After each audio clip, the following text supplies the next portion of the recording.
Okay, basi karibu tena katika Short Movie Description. Uko na mimi Cyber Director Official SD. Katika mitandao ya kijamii natumia SD Swahili Films.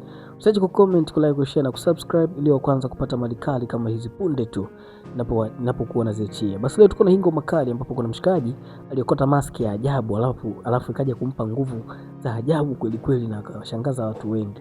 Mara ya kwanza walimdharau sana, lakini mshikaji mara baada ya kukota hiyo maski akaja kuwa mtu wa ajabu kweli kweli na kila mmoja akaja kumheshimu. Basi ongoza nami mwanzo mpaka mwisho ngoma hiyo. Je, nini kimejiri? Mtaniwia radhi kwa sababu ya sauti kidogo, lakini tutakuwa sambamba. Okay, basi ngoma inaanzia katika mazingira haya hapa ambapo kuna mzee mmoja alikuwa analinda museums, yani yale maeneo ya makumbusho. Huyu mzee akawa anaelekeza watu fulani hapa, anaambia hii maski ni ya ajabu kweli kweli, na hii maski huwa ni mtu mmoja tu anaweza kuivaa, ambapo huyo mtu anaitwa The Rock. Lakini ghafla tunaona kuna mkono fulani hapo mweusi kama unakaribia mazingira haya. Basi yule mzee akawa anaendelea kueleza. Huku nyuma kuna mzee mwingine anakuja, ni Rock mwenyewe. Basi akamfika katika mazingira. Wakati amefika pale akaanza kuachia vitu kama radi hivi. Basi wale watu wakawa wanaogopa kweli kweli ambao walikuwa pale ndani, wakaanza kukimbia. Jamaa akaenda moja kwa moja akaichukua ile mask kuiangalia, sasa mbona hii mask ni fake? Akawa amemrushia yule mzee. Anasema hii mask mbona ni fake? Baadaye akamrushia yule mzee. Baada ya kumpiga yule mzee katoka kitu kama mask tena. Akauchukua uso wake akasema, sasa wewe na kuweka humu ndio uwe sehemu ya makumbusho kwa sababu maski yangu umeifanya kuwa fake. Ghafla akaja maskari hapa anaanza kurusha risasi, na yeye mshikaji akatoa vidole akaanza kurusha kama risasi. Baadaye akawachimbia shimo akawashusha wote huko ndani. Basi baadaye akawa ameingia hapo ndani na kuwatawanya kweli kweli. Basi kesho yake asubuhi kuna maski moja inaonekana inaelea katika hii sehemu ya maji. Mbwa mmoja akawa ameichukua na kwenda nayo kwenye maskani ya watu kama hapa, ambapo tunakutana na mshikaji anaitwa Tim, alafu pia huyu bibi anaitwa Tanya. Basi hawa akawa anapiga story mbili tatu hapo kwenye gari kwamba mume wangu natamani sana kubeba ujauzito. Jamaa sema ujauzito bado muda wake. Bibi akawa na mind sana, yani amerudi nyumbani siku hiyo hana furaha kabisa. Yule dogidogi bana ameleta ile mask mpaka kwa mshikaji hapa anaitwa Tim. Jamaa kaiangalia ile mask la nini? Baadaye akalitupa huko. Basi hajakaa saa huku kuna mshikaji ambaye ndo Rock mwenyewe anaongea na baba yake, anaitwa Odes. Anamwambia baba, samahani nimetafuta sana ile mask sijaipata. Lakini baba yake amemwambia sasa hakikisha unaipata. Huku jamaa Tim amekuja kuleta idea kwa bosi wake, anamwambia bosi, natamani sana tufanye idea ya katuni. Si unaona leo nilivyovaa? Natamani tufanye idea ya katuni na mimi tutauza sana. Yaani tutauza kweli kweli. Baada ya kurudi nyumbani ameleta kitu aje kumuomba msamaha bibie. Kwamba samahani mke wangu nilisema vibaya muda ule kwamba usipate ujauzito, lakini very soon tu nitahakikisha unapata ujauzito. Bibi anataka ujauzito bwana. Sasa baadaye jamaa anasema naenda ku attend Halloween leo. Kuna show ya Halloween lakini sijui nivae nini au nivae ile mask. Kuijaribisha ile mask ghafla kavaa yeye. Oya, ikaanza kumwendesha mshikaji aelewe na control vipi mask. Jamaa kaona sasa huyu ndio unyama wa leo. Basi akaenda nalo mpaka kule kwenye Halloween show. Basi kwenda kule jamani anaruka nalo kweli kweli. Lakini watu kama hawafurahi hivi, akalichomoa. Mbona kama mshangiliwa ngwana? Ngoja niendelee nao kucheza. Basi akaendelea nao kudansi hapo, ni noma kweli kweli jamaa. Basi jamaa kama anafurahisha kweli watu hapo. Ile mask linamsaidia pale. Mambo kaje anaimba kweli kweli yani. Kama sio yule timu ambao watu wamemzoea. Watu wakawa wanashangaa. Mshikaji vipi leo? Hadi magari yanamshangilia. Akarudi nyumbani, waifu. Leo nimefanya vizuri kweli kweli. Basi mshikaji kama amefurahi sana siku hiyo. Kesho yake watu wanamshangaa, wanamuuliza, "Oya, hongera sana bwana. Ni wewe kweli?" Ndiye anashangaa, "Kwani nilifanyaje?" Yaani kama kumbukumbu zimemwisha hivi. Basi jamaa akawa ameitwa kwa bosi. Kuja kwa bosi anasema, nimependa sana Halloween show ulofanya jana. Yaani imekuwa kibabe kweli kweli, uliwezaje?" Jamaa njanga, "Mimi Halloween show tena kwani nilifanyaje?" Mambo ni kama kumbukumbu zimepotea. Kuja huko kwa mke wake anamwambia, ni kama nina ujauzito hivi. Siamini. Wakaja kwa daktari. Mpime mke wangu, anambia kweli mke wake ana ujauzito na anaweza katapika muda sio mrefu. Wakaweka ndoo pale kutapikia. Kabla hajatapika anashangaa kuna bubbles zinatoka kama zile za sabuni. Wakaanza kushangaa. Wao hii mimba ni ya maajabu. Kabla katoto kanaanza kucheza, yani kanacheza kweli tumboni. Basi kaka kamezaliwa hapo bwana, siku zi nyingi baadaye kamfanikiwa kuzaliwa. Basi jamaa bado anasaka ile mask, ameenda kwenye sehemu nyingine ya museum, anaambia, hizi mask mbona ninazozikuta zote ni fake, mnafanya ujinga gani? Huyo anamwambia, bwana si hatuelewi, labda wewe cha kufanya tafuta mtoto, itakuwa kuna mtoto amezaliwa na miujiza na si kuhangaika tena na maski. Basi huku Jamaa anasema huku ile maski iko kwenye chumba cha mbwa. Yaani ule mbwa kumbe alikuja kahifadhi maski yake alafu baadaye maisha yameendelea hapo. Basi huko akawa anaendelea kucheza na katoto kake. Anambia sasa mimi mke wangu naelekea kazini. Basi nyie endeleeni hapa. Endeleeni hapa kucheza na mtoto alafu tutakutana baadaye. Basi mke wake kuna muda akawa anapuliza kaputo pale. Cha ajabu anapuliza puto anashangaa na mwanae naye anabadilika. Yaani akipuliza puto na kichwa cha mtoto wake kinakuwa kama lile puto tena. Kurudi hivi kawaida akushtukia. Katoto kanaendelea kucheza. Kweli bana katoto ni kama ajabu ajabu. Lakini dogidogi aliona kila kitu. Basi dogidogi akawa ametulia tu pale. Ghafla huku hospitali kinaonekana kitu kama nyuki hivi. Kumbe sio nyuki huyu bwana. Huyu ni The Rock. Yule ambaye anatafuta maski. Alichoamua kufanya ni kuutendea kazi ule ushauri wa jamaa kwamba atafuta watoto wadogo, huenda kuna mtoto ambaye amezaliwa na nguvu za maski. Akaja kukapitia hiyo listi ya watoto waliozaliwa, akaiprint hapo. Akaanza kusaka mtoto mmoja baada ya mwingine. Nyakati za usiku hizi jamaa ameamka, Tim anashangaa katoto kanalia kweli kweli, jamaa na mausingizi. Baada akaachia maziwa hapa akachukua taa anampa dogo. Dogo bana kama ameachia miujiza yake ile, macho akatoka akachungulia. Jamaa akaogopa. Lakini akarudi kulala. Kumbukumbu hata hazipo tena za alichokiona usiku. Kaka kama mcho wewe amka bana uende kazini, acha ujinga unalala tu. Basi asubuhi kama imefika hapo. Basi baadaye mwanamke naye akawa naaga kwamba leo basi wewe baki nyumbani. Mimi niondoke niende kazini. Jamaa akawaza nitaweza kweli leo? Basi jamaa akawa amefika kazini na yeye. Kufika kazini huku, bosi anamwambia wewe mbona umekuwa mzembe sana siku hizi inakuaje? Kesho yake ikabidi yeye ndo abaki nyumbani. Mtoto ni anamsumbua kweli. Mke wake yuko kazini, yeye ndo kabaki nyumbani na mtoto. Mtoto ni anasumbua hadi jamaa amechoka, amebembeleza watu. Akapiga simu kwa bosi wake. Akapiga simu kwa mke wake.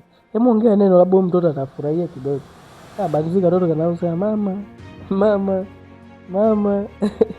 Mwamba akaona kumbe wewe unafurahiana tu na mama. Kwa hiyo jaribu sema baba. Anasema mama. Msema baba mama. Akaona huyu akakazinguza. Mdaona kanasema tu mama. Huku Rock mwenyewe anajiita Loki.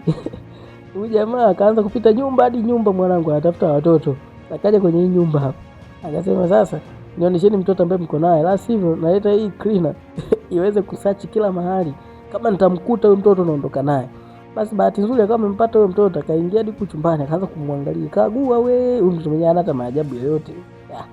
Akaona nimepoteza muda, mtoto naye akampiga na huo mdoli. Basi baadaye akaona fresh. Kuja huku kwa timu, katoto nikanamharibia yani. Anajaribu kuchora zile katuni zake nyumbani ili ampelekee bosi, lakini dogo ni anamharibia kila siku. Akaona huyu dogo anazingua. Kwa nini mweke hapa angalie katuni? Akamwekea katuni. Basi dogo angalau akapata utulivu, akawa anaangalia hizo katuni. Kidogo kama kuna kitu akawa anakihisi. Kumbuka dogo ana uwezo fulani wa ajabu. Lakini kama akawa anakihisi, jamaa anamwangalia, upo hapo tulia hivyo. Dogo naye kama kuna kitu anakihisi. Lakini baadaye dogo akawa anaendelea kuangalia ile katuni kule. Huku dogo ameanza kutafuta ile maski. Maski ile iko wapi? Iliwekwa huko ndani. Jamaa amekuja amejipumzisha, lakini dogo huku anaigiza vile ambavyo anaona katuni wanafanya. Kwa bahati nzuri dogo kama ameiona ile maski bwana kaivaa. Ikaanza kumwendesha ovyo ovyo, akajikuta ni anazunguka kweli hapo. Yaani kapata nguvu ya ajabu kweli. Kwenye katuni, dogo anaendelea kutazama zile katuni. Baadaye akaona wewe. Chula mbaya analetea mambo ya ajabu. Ngoja nimuoneshe kazi. Na mimi mbona naweza nikafanya kama chula. Ukuja kwa dogo naye ameendelea kuonesha ya kwake kwa sababu hivi anaendeshwa na ile maski. Jamaa kana anajaribu kuchora ukatuni. Dogo huku anamuigiza chula alipokuwa anafanya. Msako kuangalia. Mtoto ni aje tena? Mambo gani haya? Yaani maana badilike awe mdoli, maana badilike awe na kichwa cha ndege, uko na luka. Hapo ndani pakawa ni mkimbizano mwanzo mwisho. Jamaa anapiga simu kwa mke wake, wewe rudi nyumbani bana haraka, huyu mtoto si lata anachonifanyia huku. Akaanza kupambana hapo ndani. Fukuzana kweli. Jamaa akamchukua mtoto akampeleka kwa jirani, eti naomba kaa na huyu mwanangu. Simuelewi. Kaa naye labda uenda wewe atakuelewa. Anamwambia bwana kuna nini? Anambia mtoto ana miujiza fulani ajabu sielewi. Basi akamwambia, hebu mwambie aoneshe hiyo miujiza hapo. Basi akachukua katoto cheka, hamna miujiza yote inayotokea. Katoto kanaongana tu katoto ka kawaida. Ile mama alimaindi. Ile katoto kakamshika baba mguu kaanza kumburuza. Acha ujinga, kwa nini umenileta kwa majirani? Baadaye ile dogi akawa amemletea kitu fulani hapa udogo, lakini alichomletea kumbe ni kabomu. Dogo alihisi akajua wewe hiki sio kitu cha kawaida, akatupa huko. Kaenda kulipukia kule pembeni. Baadaye dogo akawa amemfukuza yule mbwa pale. Yule mbwa kumbuka ana maski sasa hivi. Lakini kama amemlisha mfupa fulani, anajua huu ni mgumu utamshinda, ili kumkimbiza yale maeneo. Alafu ule bahati mbaya ule mfupa ulikuwa na kitu kama kabomu. Huyu mbwa alipigika, lakini bahati nzuri hakufariki kwa sababu ameivaa ile mask. Basi mbwa naye akachora mchoro kwamba huyu lazima nimkomoe huyu, na kisha kwamba anatokea hapa anafanya hivi. Basi akawa ule mtega anasema mia singilie mtu image ni mimi tu na udogo. Akaanza kumendea kwa juu hapa, akasema sasa huyu kuna enka fulani nikaitundike kwake. Basi akawa amekuja na yako kaenka bwana, kweli akafanikiwa kutundika kwa udogo. Sasa dogo ndo muuni zaidi ya huyu mbwa. Kumbuka dogo ana uwezo wa ajabu. Dogo akatokea kwa huku juu. Ile enka aliyokuwa amemtundika yeye akamtundikia yeye huko, afu kaenda akachomeka kwenye umeme. Aya. Ile dogi ni alivutwa. Mpaka macho alimtoka. Hapa ndani sasa pamesha kuwa ligi. Shikaji imeachwa mazingira magumu kweli. Yaani dogi na mtoto wanashindana. Alafu mke ambaye ni Tanya hayupo nyumbani. Mambo ni balaa. Basi mechi ikawa ni kubwa sana hapo ndani. Mapambano yameendelea. Dogo akampuliza yule mbwa, akamwambia bye, kwa heri. Kamrushia dirishani, kwa bahati mbaya akagongwa tena na gari yule dogi. Ile maski karukia pembeni, akarudi kwenye umbo lake. Huku jamaa anasema wewe mtoto, nimechoka na wewe sasa hivi. Dogo akaanza kukojoa hapo ndani ovyo. Basi kwa bahati mbaya Rock mwenyewe amefika mpaka kwenye huu mji. Sasa hii leo ni bahati mbaya maana Rock amefika hadi kwenye hii nyumba. Kuja akakashika katoto, naomba nimshike mwanao. Akageuza juu chini, anamchekicheki mbona ni maajabu yote hana huyu. Nimwambia katoto ni kasumbufu wako, yani kama unaweza kachukue. Akampa begi fulani kwa na kitu kama ngumi. Alipigwa jamaa. Basi kadogo kaka kamekaa hapo fresh. Sasa akajua kama huyu jamaa ajui kama huyu aliyeingia ni mtu mbaya kwao. Yeye anaona katoto kenyewe mbona kasumbufu vile vile.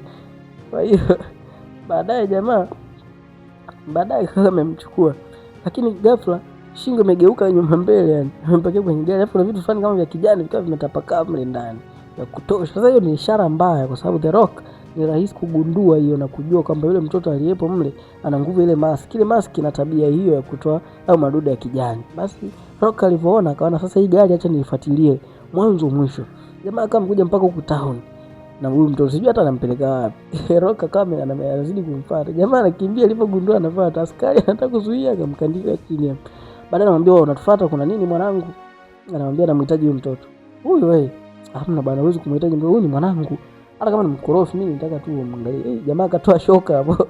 Anamwambia unaona ile shoka litakushughulikia mzee. Basi maskari akawa amekuja hapo anajitahidi kumshikashika. Jamaa akaanza kukimbia na mwanae. Wewe huyu ni mwanangu. Hata kama kufika huku jamaa aliangusha kitu fulani hivi, ukuta wa ajabu. Basi akawa amewablock hapo. Anamwambia sasa ninawaua. Akatoa kitu fulani kama bomu. Kuirusha hivi, dogo kafilinga hiyo mikono yake kawa kama ngao. Dude likapasuka. Jamaa akajua sasa huyu ndo yule. Baadaye kama ametengeneza kitu kama moto hapo. Ule moto anaurusha lakini ukarudi kwake tena. Mdogo tu. Afu kale kadogo kakamwambukiza babake hizo nguvu, akatoa nguvu kama za umeme, akamchakaza jamaa. Basi baadaye na yeye dogo akanyosha mikono akatengeneza kama container hapo, kambonda kweli jamaa watu kamsindika huko kwenye bini. Baadaye mzee anapokea simu kwamba wewe njoo ofisini chap. Jamaa anachekelea kwamba leo nimeitwa ofisini, itakuwa kuna mambo mema. Lakini cha ajabu boss anamwambia sasa umeitwa mbele ya panel ukapresent kile ambacho umejiandaa. Jamaa hajajiandaa chochote, alikuwa kwenye misukosuko na mwanae, hata haelewi hapa atasema nini. Wakamfukuza kazi, mrudi nyumbani tu ukalale, una ulijualo. Baadaye rudi nyumbani ana masikitiko kweli, anakamwogesha mwanae wakalala. Lakini usiku Rock hajakata tamaa mzee. Baada ya kile kipigo chote akarudi akaingilia dirishani. Akaingia mpaka kwenye kile chumba cha mtoto. Lakini ghafla hajaendelea na yote, akaandika maneno fulani pale ukutani ya kumuita baba yake yule Odes. Anasema Odes, nimempata yule mtoto ambaye ana nguvu za ajabu. Naomba nisaidie sasa nipate nguvu za kumchukua yule ili niweze kusaidia kupata mask. Mzee anamwambia hilo ni swala lako wewe, nakupa risali moja hakikisha umepata. Kuja dirishani huku kwa jamaa alikuwa anachungulia, kwamba kambadilisha kichwa kikawa pua. Jamaa anashika kichwa changu kiko wapi? Huyu jamaa mzee anakuja kumcheki mwanae anashangaa, ana kichwa kama cha Rock. Mwanangu kichwa chako kimeenda wapi tena? Akawa amechangaa kweli. Ghafla Rock anasema nimekuja kumchukua mwanao na huna cha kunifanya. Ulinikimbia sana kule, lakini sasa hivi nimekupata na namchukua mtoto wako. Ghafla akasepa naye shwa. Jamaa akabidi sasa baadaye mama yake amerudi Tanya. Jamaa kaanza kumpiga yule Tanya, anajua ndo yule maana yule mzee ana uwezo wa kuvaa sura ya mtu. Piga Tanya, baadaye anamwambia wewe ni Tanya kweli? Nisamehe sana mke wangu, sikujua kama ni wewe. Ghafla jirani yao anaingia, mbadilisha kichwa kimevua pua. Anamwambia huyu aliyembadilisha ni Rock yule. Basi kama amemuelewa. Basi baadaye kama mwambie kwamba tunachotakiwa kupata ni mask. Lakini mask anayejua iko wapi ni yule mbwa. Na tukishapata hiyo mask tumpe Rock. Basi wakaja huko mbembelezo huyu dogidogi amepata kasichana huko bana. Huko katongoza. Basi wakaanza kumwelezea yule dogidogi, tuna msala mwanangu, wewe mtupatie tu ile mask. Tukalipe mask huko. Alafu mambo mengine yaendelee. Huko Rock na kale katoto wanaonyeshana miujiza za kwamba uniwezi. Mimi ni mwamba. Toa bastola. Rock akatoa bastola ya uongo kenyewe, kakatoa kakamfumua Rock. Rock kachafuka kweli. Anambia haina mbaya, nimependa utani wako. Ghafla ndinga hii hapa mzee. Tanya na timu wamepata ile mask. Anaambia sasa mask yako na hii hapa, tunamtaka mtoto wetu. Jamaa akasema fresh, mimi si ndo nilichokuwa nakitaka. Lakini ghafla jamaa akawa amechukua hii. Lakini bahati nzuri ikawa imeruka juu. Jamaa akaja kaivaa. Kwa sababu jamaa yule aliingia tamaa Rock akataka kuchukua vyote. Dogidogi yule ndo alisaidia. Basi baadaye jamaa akaanza kukimbia. Mshikaji naye akachukua gari, akaitengeneza gari kawa ajabu kweli hapo. Basi huyu Rock yuko na katoto huku timu na Tanya nao wanafukuzia mwanzo mwisho. Rock kama ameloga ile njia ikawa imetengenezwa UFC fulani hivi juu chini, lakini mwamba ndiye anafukuzia hapo. Basi baadaye kama amejikuta amekuja hadi ulingoni kwamba kama vipi tuzichape, atakaye shinda ndo ana win. Akasema okay sawa, wakaanza kuzipiga hapo. Timu ikawa anapigika kweli, lakini baadaye akaotea akampiga sana Rock. Basi baadaye katoto kama kamefungiwa huko na yule dogidogi. Vyombo vya habari na nini hapo kila mtu anahangaika kuripoti. Basi baadaye akaja kaokoa kale katoto upande ule kule. Basi jamaa wakati anakimbia kuna ukuta ukawa umetengenezwa kimaajabu hapo, akajikuta amepigiza. Anajaribu kutoa mishale lakini ile nguvu ya yule jamaa kule inaloga ikawa imetengeneza kitu kama maua. Mara anatengeneza penseli ili wachome hawa, jamaa naye anatengeneza kichongeo kiharibu ile penseli. Aisee mambo yalikuwa magumu kweli. Baadaye kale katoto katikati kwamba wewe ndio uchague, katoto ndio kachague. Aidha kaende kwa Rock au kaende kwa huyu babake. Jamaa akatoa mask anasema mwanangu, haya yote nimefanya kwa ajili yako, kwa ajili ya kukuokoa wewe. Naomba usimkubali Rock. Njoo kwa mimi baba yako Tim na Tanya. Kwa mara ya kwanza dogo akaita baba, alafu kaanza kumfuata baba yake kule. Rock aamini sasa nyinyi wajinga mmeamua kuchaguana, kashusha nyundo jamaa akaanza kupambana kwa ajili ya mwanae. Sasa huku pembeni jamaa ameshika vitu kama penseli zimchome hivi, lakini ghafla ile nyundo ikapotea. Kumbe mzee Odes alimpa risali moja yule jamaa kwa ameshindwa kufanikisha. Anamwambia muda wako umeisha na sasa hivi naenda kukuadhibu. Lakini jamaa akaja kumtetea, anamwambia naomba sana usimwadhibu huyu jamaa hata kama muda wake umeisha, ndio maana ya kuwa baba. Basi jamaa kama muelewa, sasa tunaondoka hii mask pamoja na Rock mwenyewe tunaondoka, tutaenda kukaa kwenye ulimwengu wa miungu ili kusilete shida tena duniani. Basi jamaa akaja kwa boss huko akawa amekubalika, amepeleka idea ya katuni na mambo yote akawa yameenda sawa. Basi jamaa akawa amefurahi sana na idea ile iliwavusha parefu kweli. Basi huku leo anaangalia 1 2 3, mwanamke anasema mume wangu na habari nyingine mpya. Nini? Na ujauzito. Haya. Aisee nini kitafuata? Basi kama nitapata sehemu ya pili ya ngoma hii nitakuletea. Salia nami. Usiache kucomment, kulike, kushare na kusubscribe ili kwanza kupata malikali kama hizi punde tu napoziachia. Ciao.